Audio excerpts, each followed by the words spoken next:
우리 사랑하는 성도님들, 지난 한 주간 잘 지내셨습니까? 저도 여러분께서 기도해 주셔서 건강하게 잘 지내고 오늘 또 이렇게 말씀 전하게 돼서 감사하게 생각합니다. 우리 믿음의 사람들이 가지고 있는 공통적인 특징은 내가 현재는 뭘 잘 못한다 할지라도 하나님의 뜻을 이루어 보고자 하는 마음의 열심과 열정은 있다라는 사실입니다. 우리 성도님들을 만나면서 늘 느끼는 감정 가운데 하나는 하나님의 일이 싫어서가 아니라 사정이 되지 못해서 안타까워 그 일을 감당하지 못함을 가슴 아파하기도 하고, 또 원하는데 아직까지 내 믿음의 상태가 되지 못해서 미안한 마음을 가지기도 하고, 또 진보하지 못하는 자신에 대해서 마음이 안타까워하는 이와 같은 모습을 봅니다. 즉 우리 삶 가운데 안타까움이라는 것은 주님으로 인해서 내가 원하는 모든 것들을 이루어 드려야 되는데 그렇지 못한 것에 대한 부족함을 느끼고 죄송스러워하는 마음을 가지고 있는 것을 보게 됩니다. 그러기에 하나님은 우리가 좀 부족하다 할지라도 우리를 벌하지 않으시고, 또 우리가 연약하다 할지라도 우리를 외면하지 않으시고 우리들에게 또 다른 기회와 은혜를 주시는 것이라고 생각을 합니다. 오늘 본문에 나오는 예수님과 제자들의 함께 이와 같이 행하는 모습 속에서도 보면 제자들은 참 안타까운 것 같아요.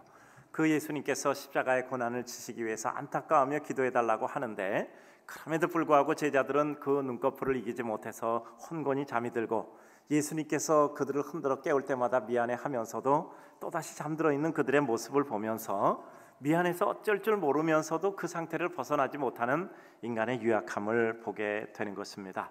이와 같은 것들을 생각하면서 이렇게 연약한 우리 인생들이 어떻게 내 뜻과 하나님의 뜻이 있는데 내 뜻을 넘어서 하나님의 뜻을 이룰 수 있을까 하는 것에 대해서 생각을 해보려고 합니다.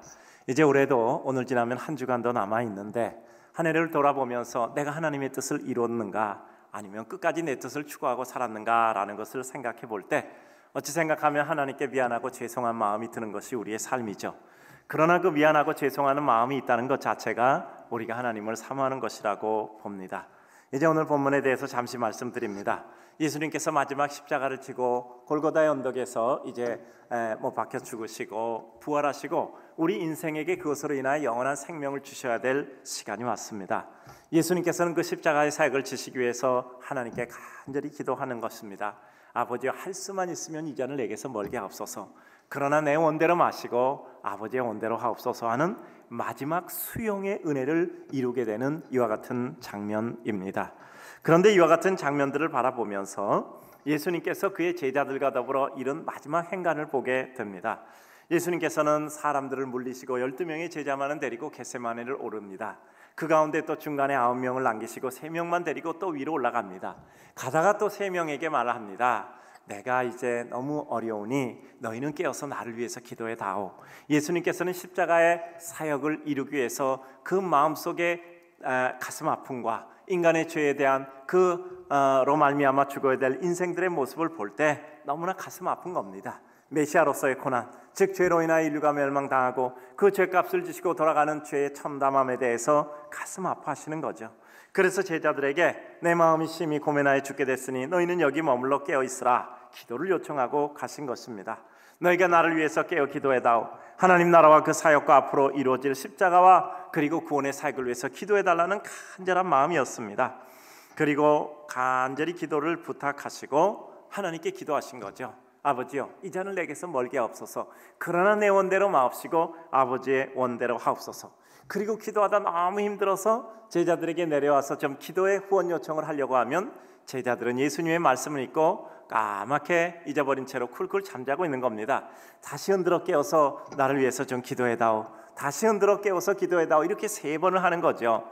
제자들은 그때마다 잠들어 있는 것입니다. 두 번째 구절을 보면 어떻게 되죠? 제자들이 정말 너무 졸려왔던 거예요. 너무 힘들었던 것입니다. 마지막 와서는 깨우시고 이렇게 말씀하신 거죠. 이제 마음대로 너희가 자고 쉬어라. 이제는 내 때가 왔다 라고 말씀하시는 것입니다. 이와 같은 반복의 과정을 보면서 눈꺼풀 하나 이기지 못하는 인생의 모습, 그 인생의 모습을 보면서 있어야 될 십자가의 사역을 바라보면서 가슴 아파하는 예수님의 모습을 우리는 대비되어서 보게 되는 것입니다. 왜 인생들은 주님께서 그 하루 저녁에 좀 깨어서 기도해달라고 부탁하는 그 부탁 전도를 못 드리는 것일까 하는 것들을 생각해 보면서 우리 인간이 가지고 있는 성품, 그리고 주님의 우리 인생에 대한 뜻을 우리는 생각해 보려고 합니다. 먼저 우리가 생각해 보는 것은 우리는 연약한 인간의 성정을 가지고 있기 때문에 주님의 뜻을 이루거나 그 뜻에 동참하는 것이 쉽지 않다는 것입니다. 오늘 성경을 보면서 우리가 느끼는 것은 열정만 가지고는 안 되는 것 같아요. 열정도 없으면 시작도 못 하는데 그 열정만 가지고는 안 된다는 것을 우리는 볼 수 있습니다. 마가복음 14장 31절을 보면 예수님께서 베드로에게 이렇게 말씀하십니다. 베드로야, 네가 다 굴기 전에 3번 나를 부인하리라. 베드로가 뭐라고 말씀하죠? 내가 주와 함께 죽을지언정 주를 부인하지 않겠습니다 라고 고백합니다. 여러분, 베드로의 이 말이 거짓말입니까? 진실입니까? 진실이에요. 베드로는 순간의 진실입니다. 그 순간 베드로는 정말 그러게 하고 싶은 거예요.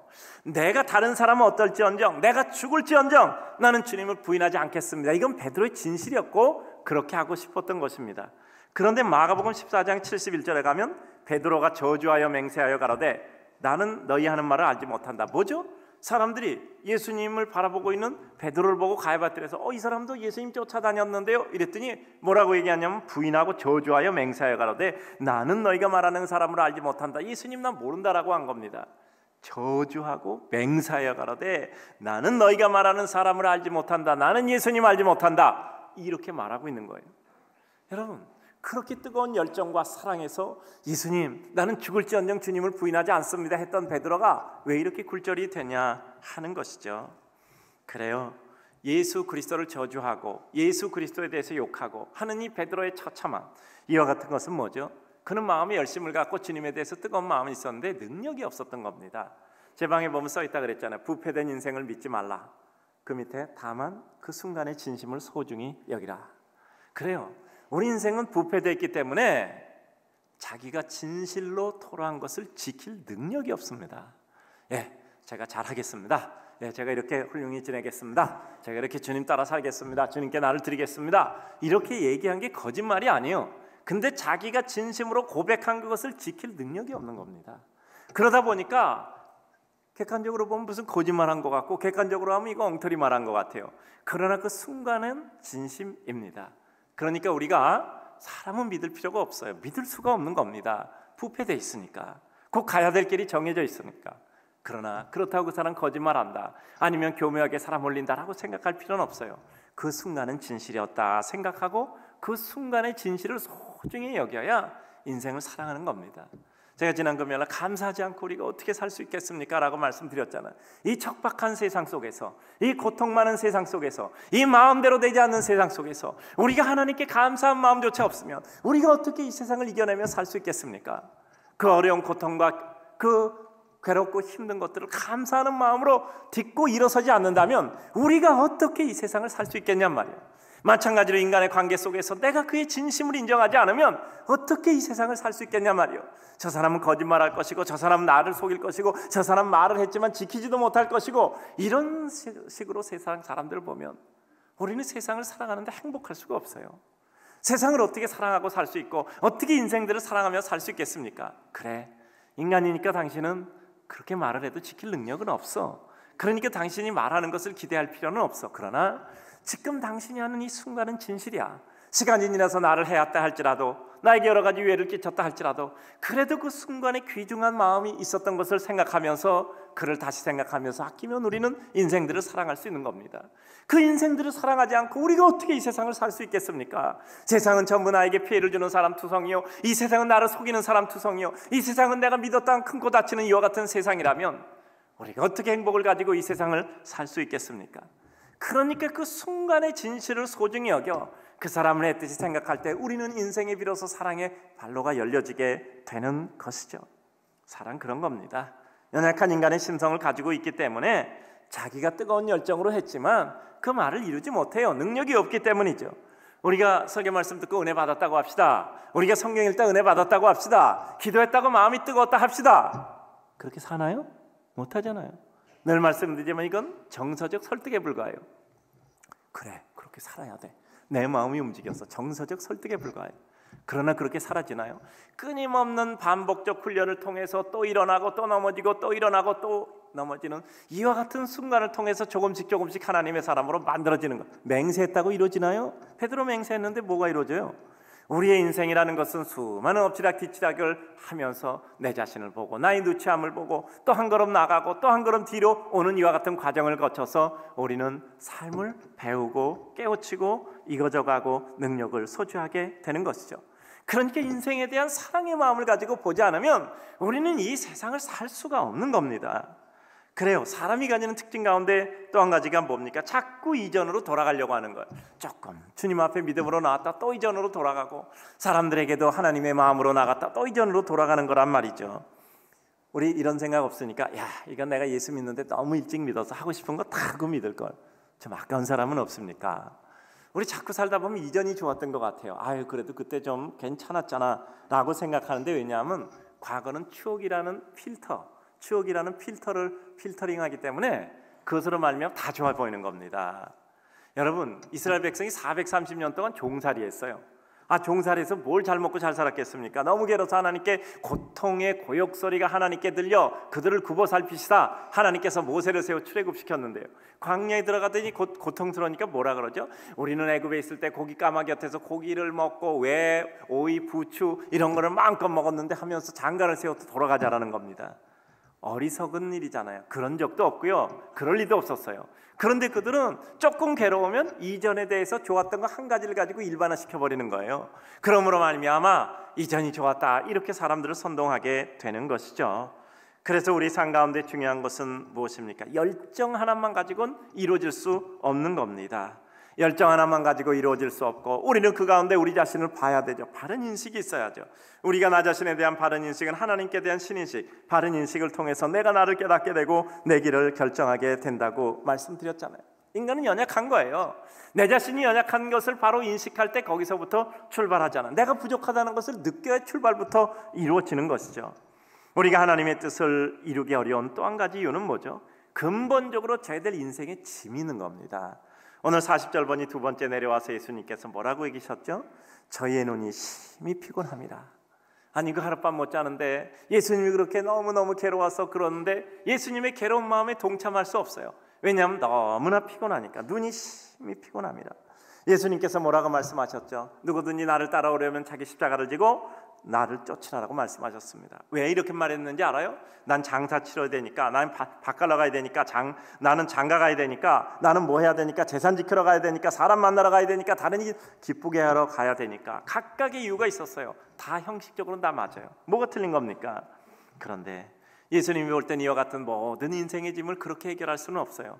차라리 내게로 와서 더 높은 수준의 방법으로 해결하라고 그들을 부르신 겁니다. 그러기 위해서는 자기를 부인하고 자기 십자가를 지고 나를 따르면 오히려 너희는 짐을 지는 것이 아니라 그것을 가지고 모든 짐 가운데 풀려진다는 겁니다. 인생 근본적인 짐이 있어요. 어떤 한 분이 오셔서 이렇게 얘기했어요. 목사님, 저는요, 제가 지금 하고 싶은 일인데 정말 그 일을 열심히 해서 하나님께 영광 돌리고 많은 사람에게 도움을 주고 싶어요. 근데요, 지금 내가 기본적인 의식주만 다 해결된다면 나는 거기에 대해서 모든 힘을 쏟아서 그 일을 통해서 하나님의 일을 할 수 있어요. 이렇게 말씀하시더라고요. 근데 말이 됩니까? 내가 기본적인 의식주만 해결된다면 사람들은 그 기본적인 의식주 해결하기 위해서 평생을 바치는 거예요. 기본적인 의식주 해결하기 위해서 평생을 바쳐요. 우리 삶에는 뭐가 하나 해결되면 나는 주를 위해서 살겠습니다, 이런 것은 성립이 안 돼요. 인생은 낙원에서 쫓겨날 때 남자는 수고하는 땀을 흘려야 살 수 있게 됐어요. 여자는 해산하는 고통을 겪어야 살 수 있게 됐단 말이에요. 근본적으로 인생은 짐을 지고 있습니다. 내가 짐을 지고 있다는 것을 부인할 수 없어요. 그 짐이 벗어지면 내가 주님 앞에 나아가겠다는 것은 성립이 안 돼요. 뭐와 같죠? 내가 숨 안 쉬어도 살 수만 있다면 주를 위해서 살겠습니다, 이하고 똑같은 겁니다. 내가 안 먹어도 살 수 있다면 주를 위해서 나는 24시간 일하겠습니다, 이거 똑같은 거예요. 인생은 근본적인 짐이 있는 겁니다. 짐이 있는 것을 부인할 수 없고 그 짐을 지면서도 가는 거예요. 활발하게 못 가면 비척이면서도 가고, 제대로 걷지 못하면 굴러서라도 가고 기어서라도 가는 게 우리 인생입니다.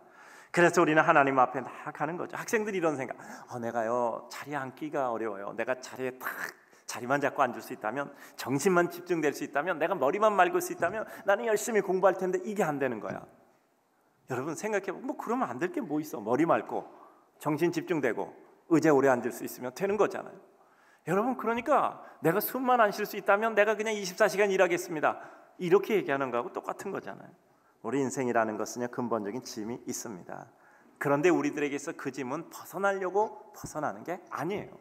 하나님께서 자기를 부인하고 나를 따르라는 것은 더 높은 수준의 기쁨을 통하여서 하나님의 은혜로 그 모든 것을 해결하게 된다는 거죠. 여러분, 우리가 영적인 기쁨이 있을 때 세상의 모든 슬픔과 모든 눈물, 고통을 영적인 더 큰 기쁨으로 덮어가는 겁니다. 모든 역기능을 순기능으로 덮어가는 거죠. 결국 예수를 믿는다는 것은 한마디로 말하면 자기를 극복하는 삶이에요. 제자들이 예수님께 대해서 억하심정이 있었던 것도 아니고요, 너무 피곤해서 그들은 잠을 이기지 못했던 겁니다. 그래요, 예수님의 은혜를 힘입어야 결국 일어날 수 있는 거죠. 예수님이 깨워야만 일어나는 거예요. 깨울 때마다 일어났지만 예수님이 또 올라가서 기도하면 그들은 또 잤단 말이에요. 그러니까 우리 자 삶은 끊임없이 주님께서 우리를 깨워주셔야 돼요. 야, 내가 그냥 주님 뜻을 저버린 건 주님이 나를 안 깨워주신 거야, 이런 말 하려고 하는 것이 아니라 날마다 주께서 나를 깨워주시며 주께서 나를 어거해 주시며 주께서 나를 이끌어가 주시옵소서라는 겸비한 마음으로 주의 은혜를 이루는 거예요. 제가 금요일 날 보니까 기도에 굉장히 많이 나오셨더라고요. 왜냐하면 제가 전주에 다 나오라 그랬거든요. 이제 이번 주에 모르겠어요. 또 이게 유효 기간이 2주가 될지 1주가 될지 이제 제가 좀 보려고 생각하는데, 그래요, 우리는 스스로 흔들어 깨워야 돼요. 주님의 손길로 흔들어 깨워야 돼요. 그래서 주님의 은혜를 입어야만 우리는 하나님의 은혜를 이룰 수 있는 것입니다. 또 한 가지, 우리는 그리스도에 대한 이해 부족과 무지 때문에 그의 뜻에 동참하지 못해요. 예수님은 너무나 가슴 아픈 거예요. 십자가를 지고 가야 된단 말이에요. 근데 제자들은 그걸 몰랐어요. 기적 가운데 환호하고 능력 가운데 기대를 가지고 예수님이 하신 일 가운데 그들은 포부를 가졌단 말이에요. 그러나 그럼에도 불구하고 예수님이 이 땅에 왜 오셨으며 예수님의 나라는 무엇인지 알지 못했던 거죠. 이해하고 갈 수 있으면 가장 행복해요. 근데 이해하지 못하면 우리에게 주신 그 말씀을 그냥 믿고 따라라도 가야 되는데 그게 안 됐단 말이죠. 먼저 제자들은 예수님에 대해서 이해하지 못했어요. 왜냐하면 제자들이 잠을 잘 수밖에 없는 것은 예수님처럼 그렇게 마음의 상태가 괴롭지 않았어요. 예수님은 너무 괴로운 거예요. 제자들은 잠을 못 잘 정도로 괴롭진 않아요. 여러분, 잠 못 잘 정도로 괴로우면 잠을 잘 수 있겠습니까? 제자들은 예수님의 마음을 몰랐으니 그들은 잠 못 잘 정도로 괴롭지는 않았던 것입니다. 예수님의 아픔의 근원을 이해하지 못했던 겁니다. 예수님 십자가에 못 박혀서 옆구리에 창이 찔리고 그리고 머리에 가시관을 써서 괴로운 것만은 아니었어요. 인간의 죄를 지고 죽어가야 하는 메시아로서의 죄에 대한 진절머리였단 말이에요. 나의 하나님 어찌 나를 버리시나이까? 그 죄에 대한 진절머리였던 거예요. 인간을 멸망으로 죽음으로 몰고 가는 죄, 그 죄를 예수님께서 지고 가는데 그 죄가 얼마나 흉측한지 예수님께서는 나의 하나님 어찌 나를 버리셨나이까? 라고 절규할 수밖에 없단 말이에요. 메시아의 이와 같은 참담함을 그들이 느끼지 못했으니 그들은 아직도 눈이 무거울 수밖에 없는 것이죠.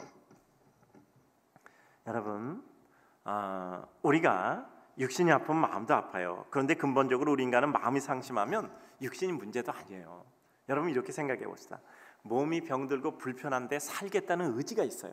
내가 몇 개월 산다, 내가 여기서 나의 최선을 다해서 내가 누구에게 도움을 주고 내가 어떻게 하나님 나라에 기여공을 하고 내가 무슨 아름다움을 남겨서 내가 내 삶을 잘 정리해서 내가 하늘나라 가더라도 내 삶의 자치로 무엇인가를 이루어야 되겠다 하고 사는 사람하고, 몸은 건강한데 죽고 싶은 사람하고 누가 더 활기 있게 살겠습니까?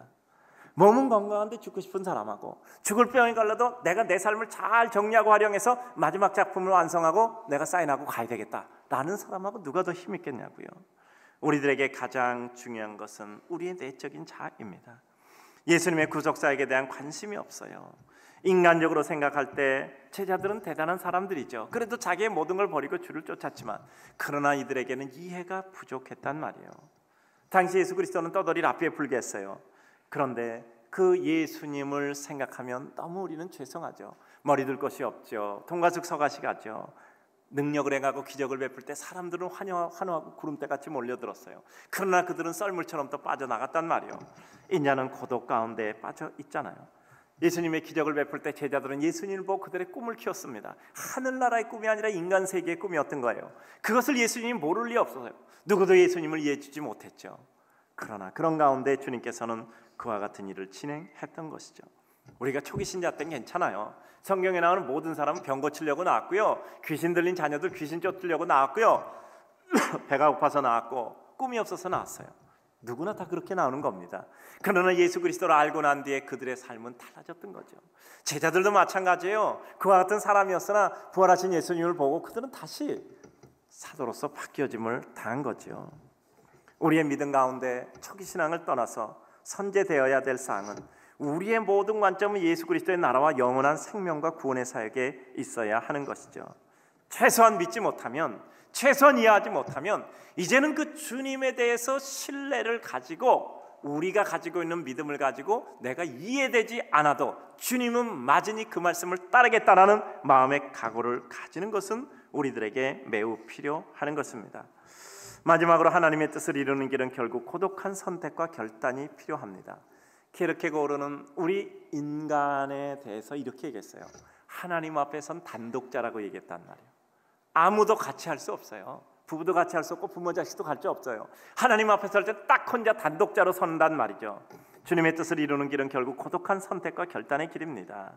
그 길이 협착하고 좁아 가는 사람이 적은 길을 우리는 선택하게 되는 것입니다. 마지막에 혼자 사투해야 돼요.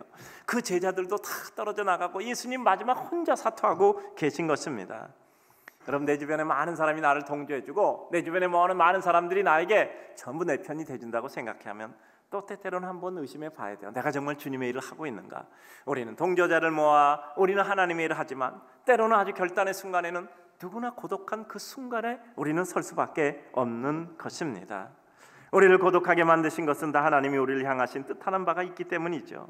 하나님이 뜻을 이루는 고독은 백성을 망가뜨리는 고독이 아니라 하나님의 뜻을 이루는 고독임을 보게 됩니다.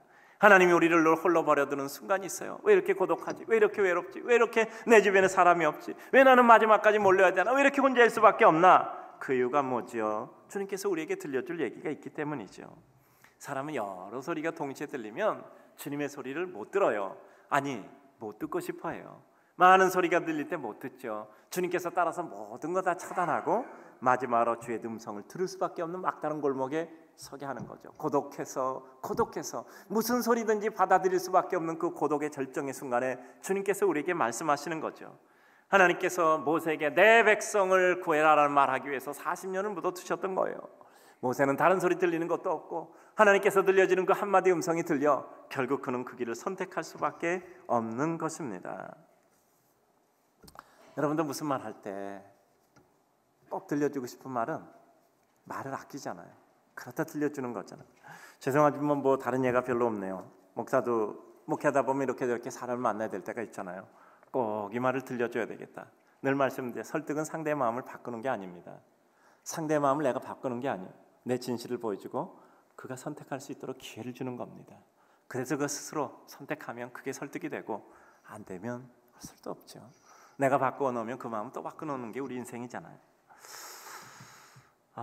정말 뭐 이렇게 저렇게 좀 어떤 변화가 있었으면 좋겠다라고 생각될 때가 있죠. 그럼 기도하죠. 그리고 좀 뵈십시다 하고 만나죠. 가서 여러 가지 얘기 안 하죠. 그저 뭐 날씨 얘기 이러저런 얘기하고 밥 먹고 그러고 마지막 5분 남기고 이렇게 얘기하는 거잖아요. 제가 밥 먹으러 온 거 아닙니다. 아시지 않습니까? 그리고 한마디 하는 거죠. 늘 말씀드리지만 여러 마디 말은 사람을 못 바꿔요. 딱 한 문장입니다. 여러 마디 말은 사람을 못 바꿔요. 딱 한 문장이에요. 그 문장이 가슴에 찍힐 때 사람이 다시 생각할 수 있는 기회가 되겠죠. 받아들이면 감사하고 받아들이지 못하면 또 하나님의 어떤 뜻이 있겠죠. 하나님이 우리를 그렇게 몰아가시는 거예요. 절대적인 고독 속에 우리를 몰려두게 하시는 거죠. 하나님이 우리에게 한마디 가슴에 찍어주시기 위해서 우리를 몰고 가시는 거예요. 혼미혼탁. 그때 우리는 선택을 못합니다. 정말 절대적인 고독 속에서 단 한 줄 한마디가 내 가슴에 딱 찍힐 수밖에 없을 때, 박힐 수밖에 없을 때 하나님의 말씀 우리는 거부할 수 없는, 거절할 수 없는 이와 같은 힘에 의해서 받아들이게 되는 것입니다. 왜 이렇게 나를 몰아가실까? 왜 이렇게 나를 혼자 있게 하실까?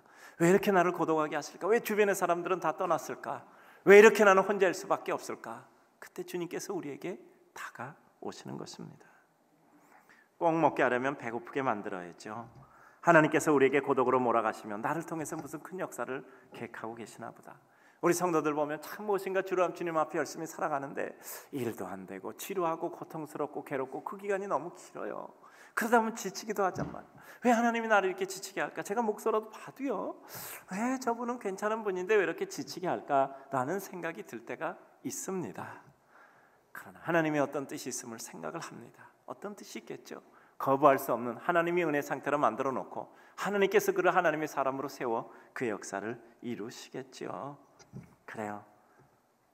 우리의 고독한 순간 하나님께서 우리에게 다가오시는 겁니다. 우리 너무 세상 재밌으면요, 한번 생각해 봐야 돼요. 하나님이 과연 나와 지금 가까이 계신가? 내가 하나님과 멀어서 너무 재밌는가? 저는요, 우리 성도들은 행복해야 된다고 생각해요. 하나님이 여러분의 행복을 시기하지 않습니다. 자식이 행복해 하는데 누가 그걸 시기를 해요? 그러나 하나님을 잊은 행복은 하나님이 시기하십니다. 우리가 하나님의 뜻을 이룬 길은 비록 나 자신은 고독할다 할지라도 다른 사람까지 돕고 깨우며 가는 삶이 하나님의 사역을 온전히 이루는 거예요. 예수님은 때마다 와서 제자들 깨우잖아요. 때마다 와서 제자를 깨우잖아요. 때마다 와서 제자를 깨우잖아요. 그래서 결국 그들을 데리고 가는 겁니다. 제자들은 미안하죠. 그와 같은 광경을 통해서 점점 그들의 마음속에 가지는 생각이 있겠죠. 처음 보면 다 소용없어. 미안하건 안 미안하건 다 소용없어. 다 도망갔어요. 그러나 그들이 부활하신 주님을 다시 만나게 됐을 때 이전의 모든 것들이 회상되는 거예요. 여러분, 어떤 결과를 그 순간에 보려고 하지 마세요. 결과를 순간에 보려고 하지 마세요. 쌓아두면 결국 그 결과는 나중에 다 주어지는 겁니다. 쌓아두면 결과는 다 주어지는 거예요. 베드로는 자기가 예수님을 저주하고 욕했던 것도 가슴 아파서 주께서 내 마음을 아시지 않습니까? 라고 밖에 말할 수가 없었단 말이에요.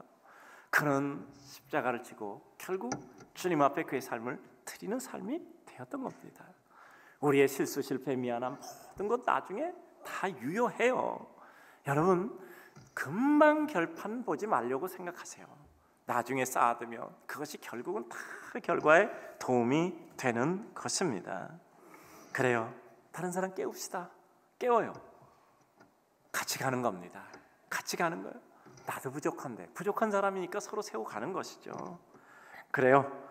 우리는 어떤 자리가 중요한 것이 아니라 결국 우리는 그 자리를 어떻게 빛내게 하는가가 중요하잖아요. 성경이 요나단과 다윗 얘기 잘 알잖아요. 요나단 왕이 못됐어요.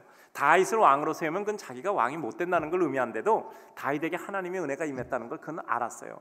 다윗을 피신시켜주고 다윗을 세워주고, 아버지 사울이 보니까 한심해. 저놈 자식은 지가 왕이 돼야 되는데 지 친구 다윗을 저렇게 좋아해갖고 오히려 그를 왕으로 만들려고 보니까 한심해. 네가 도대체 뭐하고 있는 거냐? 그러나 요나단은 다윗에게 하나님의 은혜가 있다는 것을 알았던 거예요. 왕이 못됐지만 이스라엘과 유다의 어떤 왕 중에 요나단만큼 훌륭한 사람은 없었어요. 왕이 되는 게 중요한 것이 아니라 우리가 어떻게 하나님의 뜻을 이루는가가 중요한. 여러분, 세상에 높은 자리에 못 올라도 괜찮아요. 여러분, 늘 말씀드려요. 자리가 사람을 만드는 시대는 끝났어요. 이제는 자리가 사람을 만드는 게 아니야. 능력 없는 사람이 그 자리에 가면 1년 내로 다 망가져요. 1년이 뭐 6개월만 돼도 다 망가지지. 자리가 사람을 만드는 시대는 끝났습니다. 이제는 사람이 자리를 만드는 거예요. 아무리 하찮은 자리도 그 사람 들어가면 그 모든 것 중에 가장 빛나는 게 되는 거예요. 우리 하나님의 사람이 바로 그런 거예요. 우리 분당교회 늘 사람밖에 없다고 말씀드렸잖아요. 왜냐하면 사람이 전부예요. 예수님은 집을 진 적도 없고 조직을 만든 적도 없고 아무것도 한 적이 없어요. 사람만 돼서 상대했죠. 여러분, 우리는 이제 그 사람을 깨우고 내가 깨워지고 하나님의 은혜를 이루는 겁니다. 근본적인 짐을 지고 우리는 살아가는 거예요. 그런데 그걸 지고 해결 못하면 비척거리면서도 가는 거예요. 뭐 꼭 뛰어가야 되고 성금성금 걸어가야 되는 것도 아니요. 목적지까지 가면 되는 겁니다. 그게 거룩이고 그게 은혜예요. 우리가 하나님의 은혜 가운데 살아가는 거죠. 우리의 삶은 결국 자신과의 끊임없는 투쟁과 극복의 과정입니다. 근원적으로 우리는 능력이 안 돼요. 그리고 우리는 근원적으로 짐을 지고 가고 있습니다. 주님의 은혜로만 가능한 것이죠. 그래서 우리는 주님의 은혜를 구하는 겁니다. 주님이 와서 깨워주셔야 되고 주님이 우리에게 은혜를 주셔야만 가능한 것이기 때문에 우리는 주님의 은혜를 간구하며 살아가는 거죠. 기도는 내 뜻과 하나님의 뜻의 합일의 과정이죠. 기도하다 보면 내 뜻이 하나님의 뜻을 받아들이게 되잖아요. 기도의 가장 큰 응답은 뭐죠? 수용, 받아들임입니다. 기도하다 보면 내 뜻과 하나님의 뜻이 같아지는 거예요. 하나님의 뜻을 받아들이게 되는 거예요. 하나님의 뜻이 내 뜻이 돼요. 그러니 내 뜻이 이루어지면 하나님의 뜻이 이루어지니 내 뜻이 이루어지는 거란 말이에요.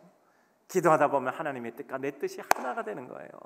그래서 우리는 기도하는 겁니다. 기도 응답의 가장 큰 은혜는 수용, 하나님의 뜻을 받아들임입니다.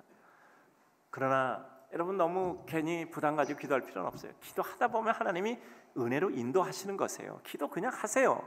마음의 소원 가지고 기도하세요. 이게 내 뜻인가 하나님의 뜻인가 생각할 필요 없어요. 기도하다 보면 기도 중에 바뀐단 말이에요. 우리 사랑하는 성도님들, 우리는 늘 삶은 상황이라는 변수가 있습니다. 그러나 그럼에도 불구하고 주님의 뜻을 이루기 위해서 애를 쓴다면 우리 삶이 소진될 때까지 주님의 은혜 가운데 사용될 수 있는 은혜가 주어지게 되는 것이죠. 저는 요즘 그런 생각을 해요. 결국 똑같아 인생. 근데 그 어려운 과정을 어떻게 사느냐가 우리에게 다를 뿐이에요. 어려워요. 어렵다 괴롭다고 인생 가면요, 좋을 때 좋은 결과만 있을 때 순간이요. 대부분 어렵게 살다가 그 잠깐 기쁘고 가는 게 우리 인생 같아. 그러나 그렇지 않잖아요. 그 괴로운 순간도 이 괴로움이 우리에게 의미하는 것이 무엇인가? 제가 노래처럼 얘기하는 현상으로 바라보지 않고 의미로 바라보면 우리는 뭐죠? 이 괴로움이 의미하는 게 뭐냐? 예수 믿는 사람은 그 괴로운 기간 동안을 기쁨으로 만들어낼 수 있는 은혜를 누리는 거예요. 슬픔 가운데도 기쁨을 누리고, 아픔 가운데도 은혜를 누리고, 그 가운데 지루한 가운데도 하나님의 은혜를 누리는 거예요. 그게 하나님의 백성이에요. 그게 뭐죠? 항상 기뻐라, 쉬지 말고 기도하라, 범사에 감사하라. 그래서 감사해야만 우리는 이 세상을 살 수 있는 겁니다. 기뻐해야만 이 세상을 살 수 있는 거예요. 그렇지 않으면 우리는 늘 괴로운 거예요. 우리 주님을 사랑하는 성도님들, 우리 인생의 짐을 지고 있고 우리는 연약한 죄의 성품을 가지고 있으나 그럼에도 불구하고 우리 주님의 은혜를 입어 이 세상을 기쁨과 감사로 살아. 이제는 내 뜻을 이루는 범위를 넘어서서 하나님의 뜻을 이루는 은혜 지경에 살아가시기를 주님의 이름으로 축복합니다.